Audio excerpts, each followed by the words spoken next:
Yo creo que justamente lo que hay que entender es que han habido problemas históricos de décadas, si no es que de siglos, ¿verdad? Y justamente la crisis lo que viene es a evidenciarlos más que a provocarlos, o a visibilizarlos más o a agudizarlos, pero sí son problemas que ya existen desde tiempo atrás. Entonces, por ejemplo, en temas, en procesos sociales, yo creo que es muy evidente el problema de salud, ¿verdad? No tenemos un sistema de salud pública que realmente pueda darle una respuesta óptima a la crisis. De hecho, como hemos planteado otras veces, si nosotros nos ponemos a ver cuántos puestos de salud y centros de salud tenemos y calculamos solo en números y cobertura a cuánta población podríamos alcanzar, esto nos da una cifra de más o menos 6.5 millones de personas, que es la población que Guatemala tenía a mediados de los 70. ¿Verdad? Entonces estamos hablando de un sistema de salud pública que está rezagada en más de 45 años y que además ha tenido un enfoque mucho más materno-infantil, eh, dejando de lado un montón de problemas que se presentan en nuestro perfil epidemiológico. Por ejemplo, si nosotros nos ponemos a ver las primeras 10 causas de mortalidad en Guatemala, vamos a encontrar siempre los problemas infecciosos y carenciales, como por ejemplo la desnutrición aguda, o obviamente tenemos un problema de desnutrición crónica, mortalidad materna, también vamos a ver diarreas y neumonías. Pero también estos problemas van acompañados de cáncer, diabetes, hipertensión, accidentes cerebrovasculares, no digamos violencia, accidentes y problemas de salud mental, como pues vemos mucha cirrosis en el caso de hombres, ¿verdad? Mueren por cirrosis muchos hombres y muchos de estos problemas de cirrosis sí están vinculados con alcoholismo, ¿verdad? O sea, también tenemos problemas de salud mental y adicciones. Entonces, vemos que el Ministerio de Salud, sus principales servicios, puestos y centros de salud se han dirigido principalmente a población materno-infantil, como para paliar, ¿verdad? Y focalizado en población vulnerable, pero no es un sistema que esté atendiendo de manera integral el resto de problemas. Entonces, es básicamente un sistema de salud reflejo de cómo se ha estructurado históricamente el Estado, ¿verdad? Nunca hemos tenido un Estado social, ¿verdad? Mucho menos un estado de bienestar, tuvimos un estado pseudo-liberal, después tuvimos, pues no tuvimos un estado social, sino un estado contrainsurgente y sobre eso se quiso montar un estado neoliberal, ¿verdad? Entonces, lo poquito de estado que hubo, más contrainsurgente que otra cosa, pues se redujo y el estado nunca ha jugado un rol de garante del derecho a la salud, sino más bien ha sido un estado paliativo, ¿verdad? Dejando en manos del mercado mucho, ¿verdad? O se habla de que es un sistema de salud principalmente privado, pero por omisión del Estado. No es que lo público se haya convertido en privado, sino que simplemente no ha habido nada público antes. Entonces, eh, yo creo que esta crisis refleja pues las carencias de un sistema de salud, ¿verdad? O la inexistencia de un sistema de salud no va a poder dar la respuesta óptima, pero también es reflejo de que no se ha construido Estado eh, a lo largo de la historia del país, ¿verdad? Otros problemas que se visibilizan en aspectos sociales es el drama de los migrantes deportados. Justamente ahorita que muchos de los casos que han dado positivo son precisamente paisanos que han sido devueltas tanto por autoridades de Estados Unidos como México, ¿verdad? Y que nunca les habíamos puesto atención hasta ahora que los consideramos como vectores, ¿verdad? Como agentes de contagio y generando además una gran estigmatización en contra de los migrantes deportados, además de la estigmatización de las personas que puedan estar infectadas con el coronavirus. Entonces, sí vemos que el rol que ha jugado tanto en términos de sostener económicamente el país, ¿verdad? Entonces, son nuestros héroes, pero héroes anónimos, ¿verdad? Porque han sostenido el país, pero en el momento en que dejan de enviar las remesas, que justamente ese es uno de los temas, digamos, que nos va a impactar económicamente en el país, dejan de enviar los remesas, pero además los empiezan a deportar, pues hay un rechazo hacia ellos, ¿verdad? Entonces yo creo que ese es otro tema que se visibiliza y se agudiza con esta crisis. En términos económicos, el hecho de que las medidas de contención impliquen que la gente se quede en casa, cerrar centros comerciales, cerrar escuelas, ¿verdad? Cerrar locales o comercios de servicios no esenciales, lo que digamos, se visibiliza es la informalidad. Ahora que se ha querido buscar cómo hacer llegar apoyo asistencial, dinero a las familias, pues se ve que esto se puede hacer con algunos trabajadores que han sido formales y que se les ha suspendido su contrato.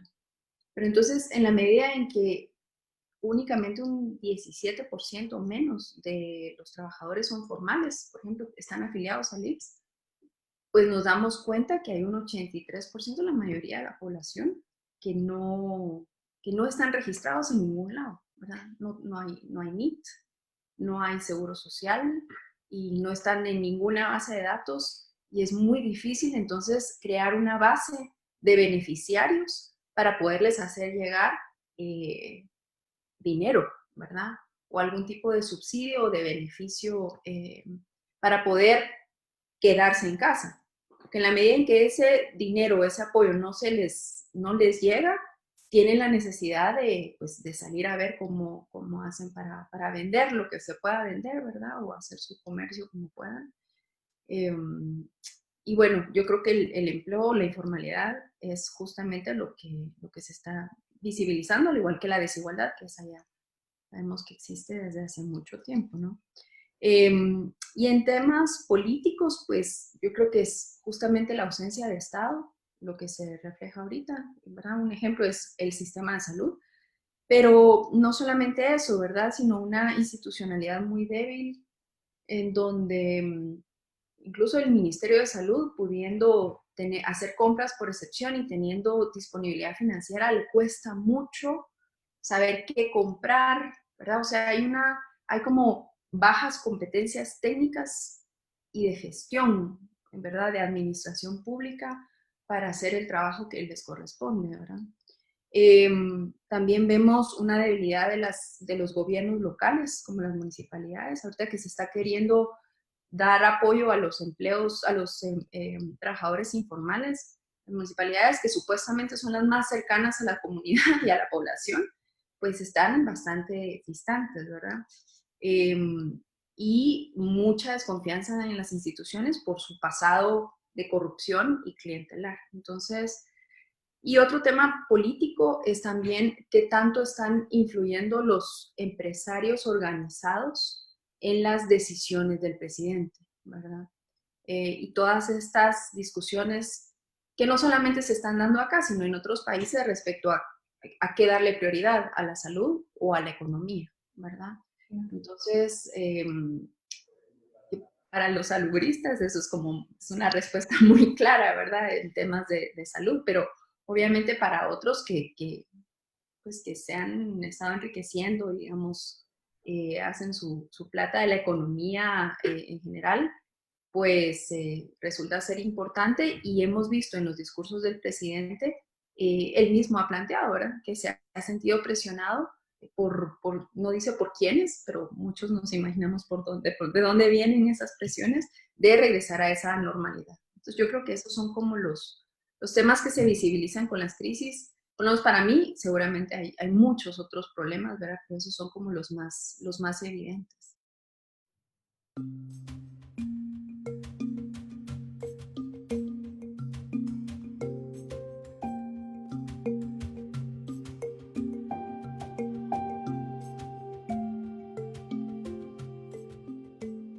Nosotros en la bancada, por ejemplo, cuando desde el Congreso se estaba instando al Ejecutivo a declarar estado de calamidad, lo vimos como con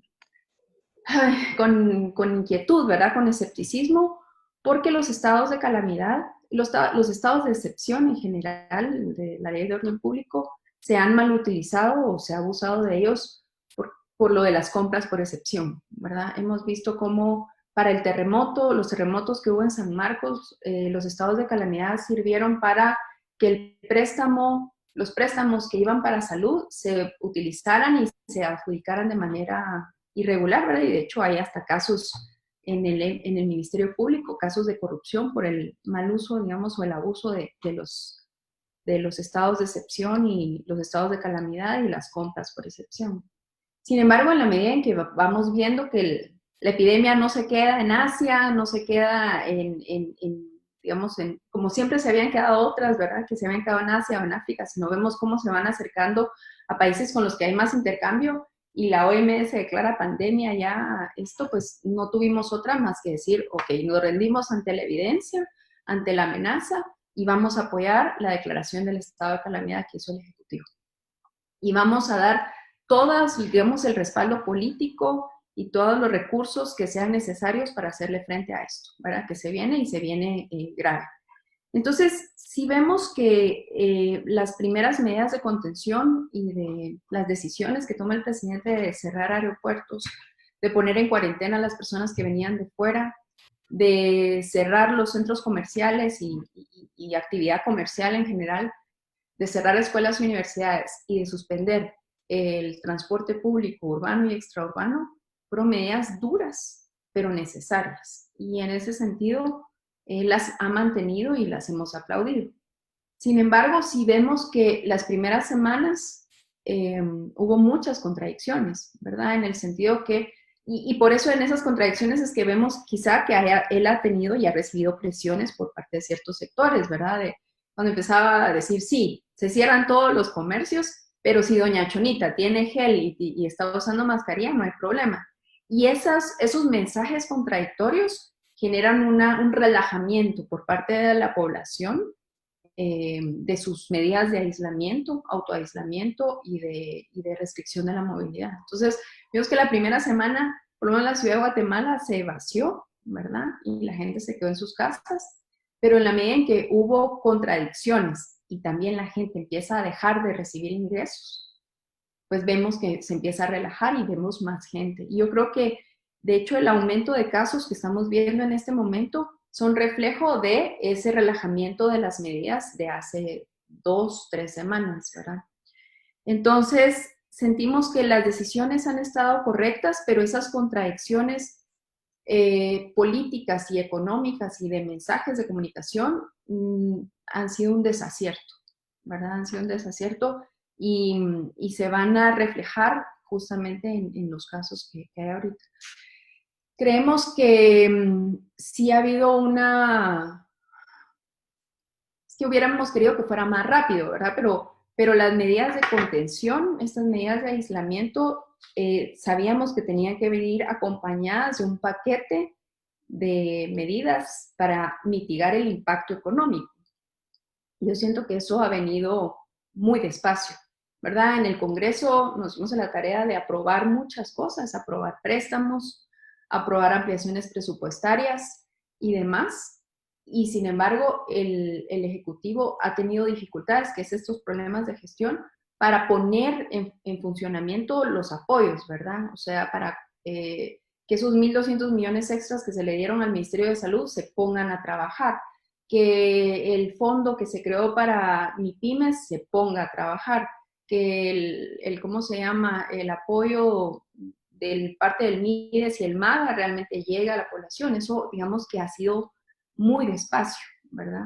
Y en este momento, por ejemplo, estamos viendo que la ley, ese decreto que se aprobó para que los servicios de salud, perdón, los servicios básicos, agua, luz, cable, internet y algún otro más, no, las empresas no puedan cortar los servicios por falta de pago, ¿verdad? Ese es el decreto 15-2020. Ayer se sancionaron varios decretos, excepto ese 15-2020, ¿verdad? Entonces, ahí igual no sabemos. Ah, bueno, y aparte de eso, el Congreso tardó un montón en enviárselo al Ejecutivo. Entonces, pareciera que hay como un atraso, un retraso premeditado, ¿verdad? Y eso sí lo vemos bastante mal, ¿verdad? Esto, y por otro lado, sí consideramos que hay algunas decisiones por parte del presidente que no están correctas, en el sentido de que, por ejemplo, ha estado quejándose mucho de la fiscalización, ¿verdad? O ha impulsado un paquete de, pues, una ampliación presupuestaria que no tiene que ver con la emergencia. Entonces, ¿qué vemos aquí? O cuál es, digamos, la desconfianza que nos surge? ¿Será que él está necesitado de pagar favores políticos a sus aliados en el Congreso, verdad? ¿Por qué no quiere que fiscalicemos correctamente, verdad?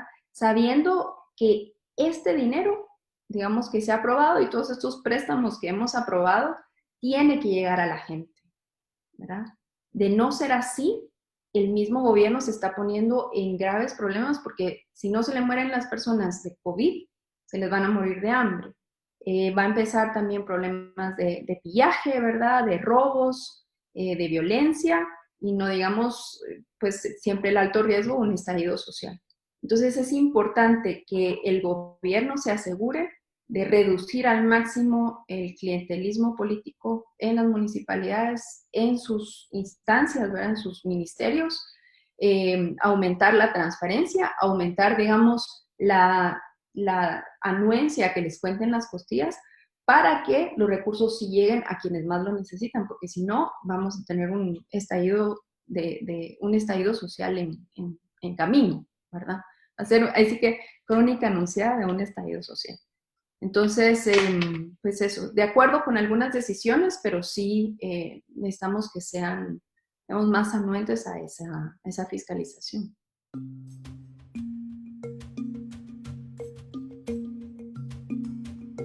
Bueno, yo creo que en el corto plazo sí tenemos que fortalecer las medidas de contención, ¿verdad?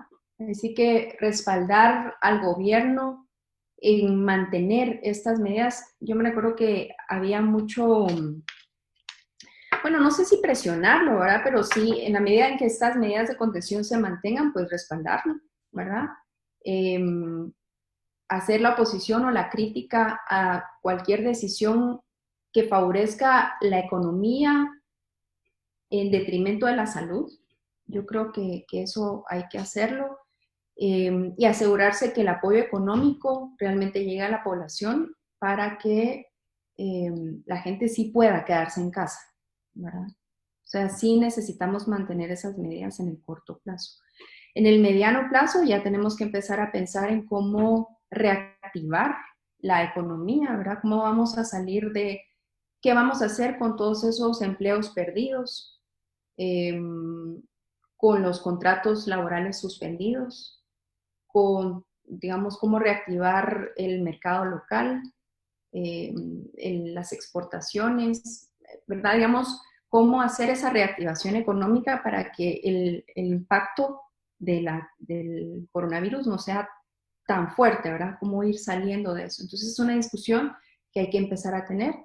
Y en el caso de largo plazo, pues cómo construir finalmente Estado en este país, ¿verdad? Eh, en temas, y en temas sociales como salud, educación, pero también en temas económicos, ¿verdad? Del qué hacer del Estado finalmente en todo esto.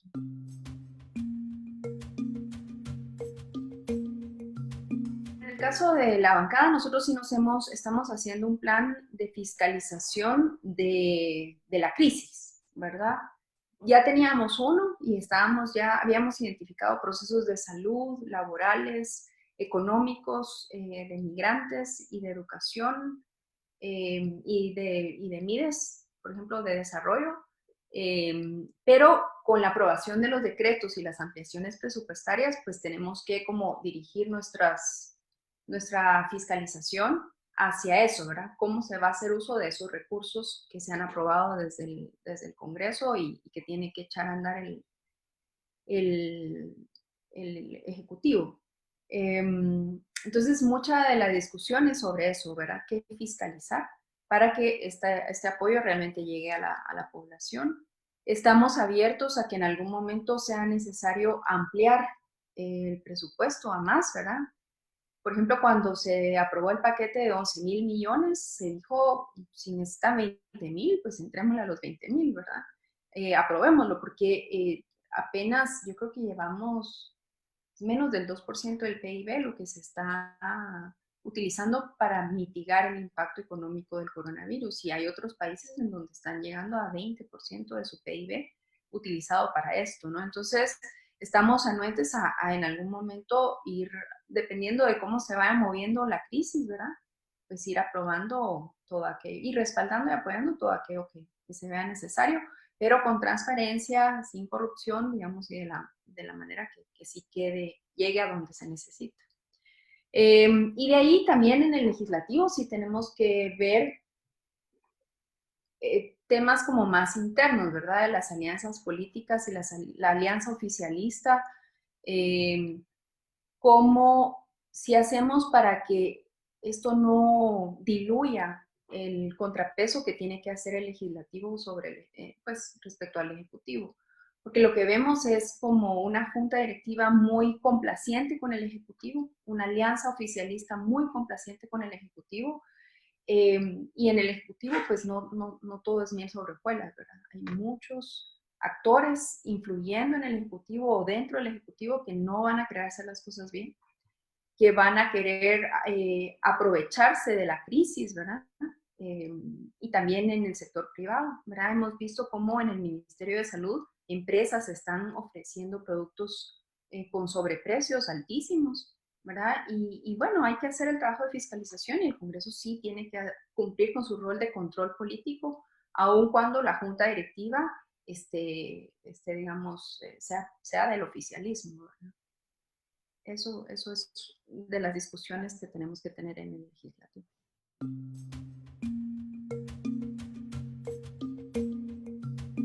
Yo creo que, digamos, esto nos redirige, ¿verdad? O nos vuelve a poner al centro de la discusión el Estado, ¿verdad? ¿Qué Estado queremos? ¿Qué Estado necesitamos? ¿Y qué Estado debemos de construir, ¿verdad? En términos de, por ejemplo, en salud, siempre hemos tenido esta discusión sobre, bueno, la salud como derecho, ¿verdad? Y entonces el Estado debe ser un garante de la salud y no ver a la población o como cliente que tiene que ir a buscarse la salud en lo privado o como beneficiario, ¿verdad? Que entonces lo que recibe es caridad pública, sino ir pensando en la ciudadanía como pues, portadores de derechos y en el Estado como un garante de derechos. E ir construyendo un Estado justamente para garantizar derechos, ¿verdad? Derechos civiles y políticos, porque el tema de seguridad y de, digamos, libertad de expresión y todo eso también está en este momento en discusión. Los derechos económicos, sociales, culturales y ambientales también, digamos, están en esto. Y pues hay que ir pensando en justamente un Estado garante de derechos que implica construirlo, que implica invertirle, que implica, por ejemplo, repensar la política fiscal, ¿verdad? Y tener reformas fiscales para poder construir ese Estado que se necesita, ¿verdad? Entonces, la crisis es eso, nos ha evidenciado que hay temas como la salud, que no podemos dejarla en manos del mercado, sino que le corresponde al Estado asumirla. Salud como otras cosas, ¿verdad? Entonces, yo creo que esa es la discusión que se pone al centro de nuevo, ¿verdad? Porque ese es un tema que siempre, pues nunca terminamos como de asumir ese debate y empezar a ponernos de acuerdo para construirlo, ¿verdad?